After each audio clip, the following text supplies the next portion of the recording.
Good evening, guys. My name is Prachi Putani. Welcome to the economics class. So we are going to start elasticity of supply. Okay, we are going to start elasticity. ये हमारा आज मतलब आज में chapter खत्म हो जाएगा, ज़्यादा बड़ा नहीं है। और इसके बाद हमारे एक दो जो टॉपिक्स हैं नेक्स्ट चैप्टर के, पहले मैं चेक कर लूँगी, फिर मैं आपको करवाऊँगी। अदरवाइज हम लोग रिवीजन स्टार्ट करेंगे। Okay, so elasticity of supply meaning क्या होता है? It refer to degree of responsiveness of supply of a commodity with reference to change in the price of a such commodity.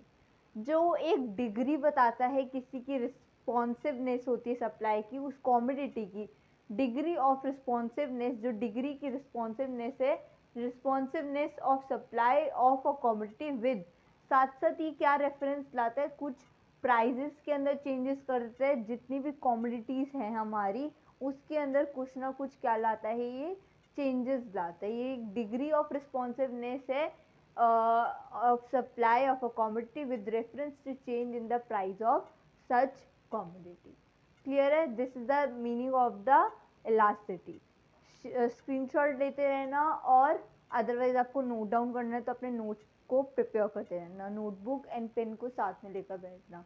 Okay, I will read the paragraph. It refer to degree of responsiveness और supply of a commodity with reference to, reference कर रहा है किसको? कि वो prices को change कर सकता है। Change in the price of such commodity, कुछ कॉमोडिटी के प्राइजेस को वो क्या कर सकता है? चेंज कर सकता है। क्लियर है? Any doubt? Okay, next, they are the percentage and proportionate method. ये आप लिख लेना नोटबुक में। और ये आपका फॉर्मूला है, या हम लोग जब फॉर्मूलाज रिवाइज करेंगे तो आपका ये काम आएगा।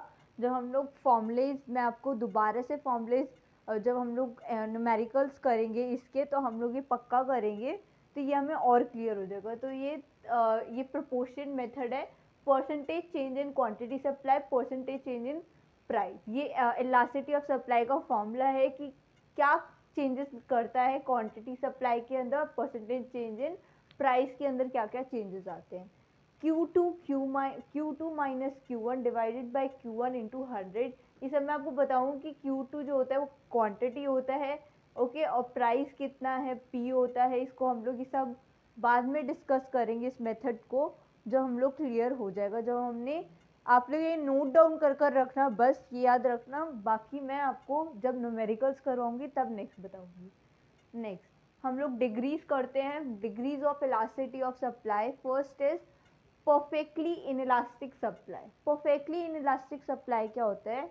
When quantity supply doesn't change, when quantity supply doesn't change in respect to change in price. जब क्वांटिटी सप्लाई कभी भी चेंज नहीं होता है, जब क्वांटिटी सप्लाई कभी भी चेंज नहीं होता है, change in respect to change in price, doesn't change in respect, किसके बेसिस पे? Respect to change in price. तब जो इलास्टिसिटी होती है, तब इलास्टिसिटी हमारी ज़ीरो हो जाती है। किस बेसिस पे? कि जब हमारी सप्लाई ही चेंज नहीं हो रही है, ना ही कोई इफेक्ट ही नहीं पड़ रहा है किसी पे, क्वांटिटी सप्लाई पे, तो इससे इससे बेसिस पे हमारी इलास्टिसिटी क्या हो जाएगी? ज़ीरो हो जाएगी। और जिसका कर्व बनेगा वो वाई एक्सिस पे बनेगा। मतलब वाई एक्सिस पे मतलब इस बेसिस, ये वाला वाई एक्सिस होता है, इस बेसिस पे आपका कर्व मैं आपको बताऊंगी कैसे बना हुआ है। आप लोग याद रखना है कि आपका जो, जब वो इफेक्ट ही नहीं कर रहा है, कि कोई भी इलास्टिसिटी पे कुछ भी नहीं हिला रहा है, तो वो ज़ीरो ही कहलाएगा। क्लियर है? Any doubt? ओके, आगे देखो इसका एक बार ग्राफ एग्जाम्पल देखते हैं। अगर देखो कि अगर हमारी ज़ीरो है इलास्टिसिटी सप्लाई, डिवाइडेड बाय 100 करें, मतलब percentage change in quantity supply, percentage change in price.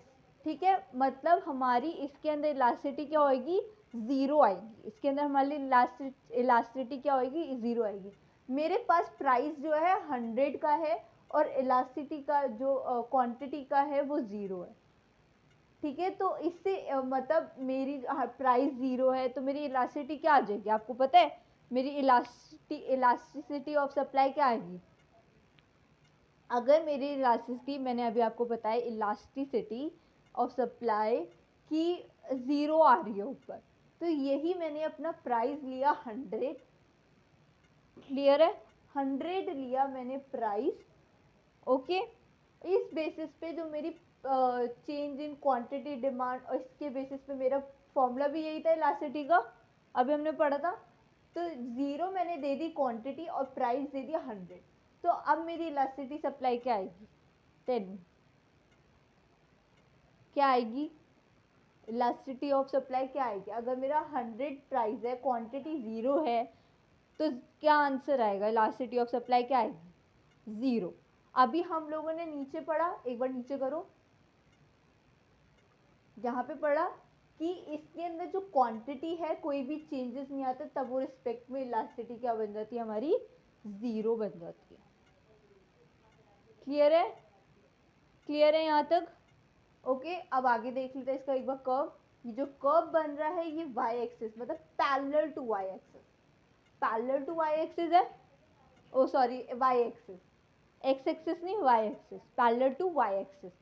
Clear है, क्लियर है यहाँ तक, any doubt, okay. Next concept, less elastic supply, मतलब when percentage is quantity supply less than, मतलब less than होगी percentage change in price supply पे to less than unit elastic. जब हमारी परसेंटेज इज, जो क्वांटिटी सप्लाई है वो less than होगी प्राइस से, वो क्या होगी, क्वांटिटी सप्लाई से लेस देन होगी प्राइस से, तो हमारी जो सप्लाई है वो लेस देन होगी, यूनिट इलास्टिक होगी, ठीक है, लेस देन होगी। और उसका कर्व बिलो द ओरिजिन कर रहा होगा, मतलब किस बेसिस पे बिलो कर रहा होगा, कर्व पासेस जो करेगा वो बिलो द ओरिजिन करेगा, ठीक है। जब हमारी quantity less than change in price होगी तब वो क्या करेगा, सप्लाई पे टू बी, वो कम इलास्टिक यूज करेगा, less than unit elastic use करेगा, ओके। नेक्स्ट इसका कर्व देखो, मेरा जो प्राइस था 100 था, मैंने अपनी क्वांटिटी बढ़ा दी, मतलब इलास्टिसिटी लेस देन 1 होगी, इलास्टिसिटी लेस देन 1 होगी, राइट, मतलब मेरी जो क्वांटिटी सप्लाई था वो क्या था, लेस देन था प्राइस से, तो मेरी प्राइस मैंने ले ली, सॉरी क्वांटिटी मैंने ले ली 50 और मेरा प्राइस था 100, तो मेरी क्वांटिटी तो कम है ना और प्राइस ज़्यादा है, ये आपको दिख रहा है, हमारी क्वांटिटी जो है कम है, प्राइस हमारा क्या है, ज़्यादा है, 100 है, अगर अब इसको डिवाइड करोगे तो 0.5 आ जाएगा, क्लियर। और ये ओरिजिन का पे कर रहा है, मैंने आपको बताया ये जो ओरिजिन कर रहा है बिलो दी ओरिजिन कर रहा है, राइट, किस बेसिस पे कर रहा है, बिलो दी ओरिजिन कर रहा है कर्व पासेस। और यही ये एक इलास्टिसिटी अगर 0 है, फर्स्ट यही था, अगर इलास्टिसिटी 0 आती है तो वो परफेक्टली इनइलास्टिक, अगर इलास्टिसिटी लेस देन 1 आती है, अगर लेस देन, ये 0.5 आ गया ना आपका, लेस देन 1 आई ना, ये ऊपर देखो एक बार,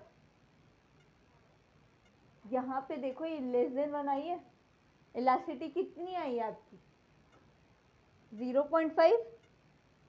इधर देखो एक बार, आराम से बता रही हूँ, आराम से समझना, क्या बताया था मैंने फर्स्ट पॉइंट में, परफेक्ट इन इलास्टिक के अंदर, परफेक्ट इन इलास्टिक के अंदर मैंने ये बताया था जब आपकी इलास्टिसिटी ऑफ सप्लाई 0 होगी, तब आपकी इलास्टिसिटी सप्लाई 0 होगी, तब जब तब आपका परफेक्टली इन इलास्टिक सप्लाई बनेगा। सेकेंड मैंने आपको बताया है लेस देन, क्या बताया है, less than unit elastic supply, मतलब जब आपकी क्वांटिटी लेस देन प्राइस होगी, मतलब आपकी इलास्टिसिटी लेस देन 1 होगी या लेस देन 1 होगी, तो आपका जो कर्व है वो क्या बनेगा, बिलो द ओरिजिन बनेगा, क्लियर है। अब देखो मैंने कहा था कि मेरे पास जो क्वांटिटी है वो 50 और प्राइस मैंने 100 लिया, तो ये इलास्टिसिटी आ गई मेरे पास 0.5, क्लियर है। और इसी के बेसिस पे जो 0.5 मेरा आया और लेस देन 1 है, ये बताओ, लेस देन 1 है ना, ये क्लियर है ना, मतलब क्वांटिटी हमारी कम आ रही है और 1 मतलब उससे प्राइजेस बढ़े आ रहे हैं। क्लियर है? आगे, unitary elastic supply, when supply is said to unit elastic when percentage change in quantity supply equal to change in price। मतलब ये क्या बताता है, ये इक्वली बताता है। यूनिटरी मतलब इक्वल, ओके, ये इक्वली मतलब change in quantity supply equal to change in price, मतलब क्वांटिटी सप्लाई भी सेम रहेगा और क्या रहेगा, और आपका प्राइस भी। क्लियर है? मतलब कि क्वांटिटी सेम है, आपके प्राइजेस भी सेम है। The supply curve passes through origin, origin से पासेस करेगा। आगे करो, एक बार ये चेक करना, ठीक है? तो ये अगर आपको नहीं दिख रहा है, एक बार मैं आपको बता देती हूँ कि क्या लिखा है। Change in quantity supply, change in price, मतलब आपकी क्वांटिटी सप्लाई भी बराबर है और प्राइस भी बराबर है, मतलब यूनिटरी है, तो इक्वल है। आपके 100 है, तो ये क्या हो गया, इलास्टिसिटी क्या आ गई आपकी 1।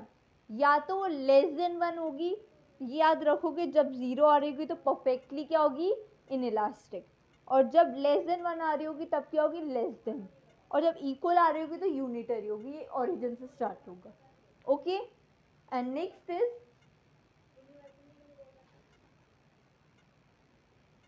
More than. जब मोर देन होगी elastic supply with percentage change in quantity supply more than change in price is more than unit elastic. ज़्यादा से ज़्यादा होगी जब आपकी इलास्टिसिटी मोर देन होगी 1 से, तो वो कर्व जब आपका ओरिजिन पास करेगा मतलब आपका मोर देन होगा। अब आगे एक बार चेक करना इसका जो एग्जाम्पल है, ये देखो, मतलब आपका क्वांटिटी सप्लाई क्या है, ज़्यादा होगी, प्राइस क्या हो गया, कम हो गया। इधर देख रहे हो, हमने पहले 100 क्या लिया था, प्राइस, अब 100 हमने क्या लिया, क्वांटिटी सप्लाई, और प्राइस क्या हो गया, प्राइस क्या हो गया, प्राइस कम हो गया, क्योंकि मोर देन मतलब क्वांटिटी ज़्यादा आ रही थी प्राइस से। वेन ओके, यही बता रहे थे ना। तो इसका जो अब इधर 2 आंसर आ गए, तो इसका जो ये इलास्टिसिटी मोर देन 1 आएगा, तो क्या हो जाएगा, ये मोर देन इलास्टिक हो जाएगा। क्लियर है? यहाँ तक क्लियर है? नेक्स्ट आगे देख लो, last, perfectly elastic supply, when supply change without any change in price. जब सप्लाई चेंज करेगा बिना विदाउट एनी, कोई प्राइजेस चेंज नहीं होंगे, अगर वो अपनी सप्लाई चेंज करे ठीक है, बट प्राइजेस चेंज नहीं होने चाहिए, without any changes in prices, okay. तो इसका पैरेलल क्या पे बनेगा, कर्व कैसे बनेगा, parallel to x axis, parallel to x axis. आगे एक बार ग्राफ देख लेते हैं, ओके। ये लास्ट था आपका। अब इसकी पैरेलल टू एक्स एक्सिस बन गया, तब ये क्या होगा, जब हमारा इसके अंदर चेंजेस हो रहे हैं बट प्राइस के अंदर कोई चेंजेस नहीं आ रहे। वही हमने फर्स्ट वाले में देखा था आप लोगों ने, फर्स्ट वाले याद करो, परफेक्टली इन इलास्टिक में प्राइजेस क्या और सप्लाई क्या हो रही थी, कोई चेंजेस नहीं हो, क्वांटिटी कुछ चेंजेस नहीं हो रही थी, प्राइजेस हमारे चेंज हो रहे थे, राइट। इसके अंदर क्या हो रहा है, हमारे क्वांटिटी चेंज हो रही है, प्राइजेस बिल्कुल जीरो को जीरो, मतलब कोई चेंजेस नहीं हो रहे, इसे जीरो रख दिए, तो आंसर क्या आ जाएगा, इन्फिनिटी। तो elasticity is equal to infinity, तो पैरेलल टू एक्स एक्सिस बनेगी। अगर इलास्टिसिटी इन्फिनिटी आता है आपका, कभी भी इलास्टिसिटी इन्फिनिटी आता है, तो आप आंसर क्या लिखोगे, क्या लिखोगे आंसर, परफेक्टली, क्या लिखोगे आंसर, परफेक्टली इलास्टिक सप्लाई। और परफेक्टली इन इलास्टिक सप्लाई में आप ये याद रखना, इन इलास्टिक में क्वांटिटी का कुछ नहीं है, प्राइसेस बढ़ रहे थे सिर्फ, ओके। और इलास्टिक में क्या हो रहा है, सिर्फ सप्लाई चेंज हो रहे हैं, प्राइजेस के अंदर कोई चेंजेस नहीं आ रहा।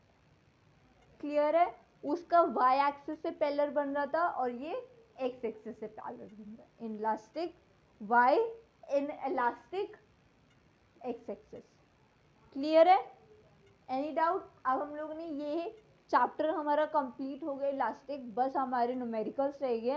न्यूमेरिकल्स में एक बार मैं आपको पहले हम लोग जो मेरा, मैं एक बार आपको डिस्कस कर जो चैप्टर्स मेरे रह गए, हम लोग कल परसों में अगर हो सकता है तो हम लोग उसको ख़त्म कर लेते हैं, प्राइस जो भी है, सीलिंग और फ्लोर। उसके बाद हम लोग न्यूमेरिकल्स की प्रैक्टिस भी करेंगे और किसकी प्रैक्टिस करेंगे, साथ साथ रिवीजन भी करेंगे।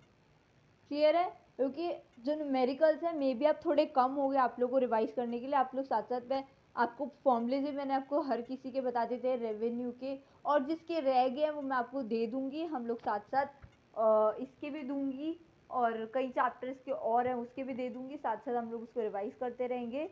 और मैंने कॉस्ट के दे देते, रेवेन्यू के मे बी अगर आपने नोट करे हो तो दे दिए होंगे मैंने, नहीं दिए तो मैं आपको दोबारा रिवाइज करवाऊंगी। ठीक है, तो आप लोग इस चैप्टर को पूरा रिवाइज करना, सप्लाई को हम लोग कल से जो मेरे छोटे छोटे पॉइंट्स हैं वो कल परसों ख़त्म करवा दूंगी, और फिर हम लोग आएंगे revision. Okay, so please like share subscribe my video and thank you so much.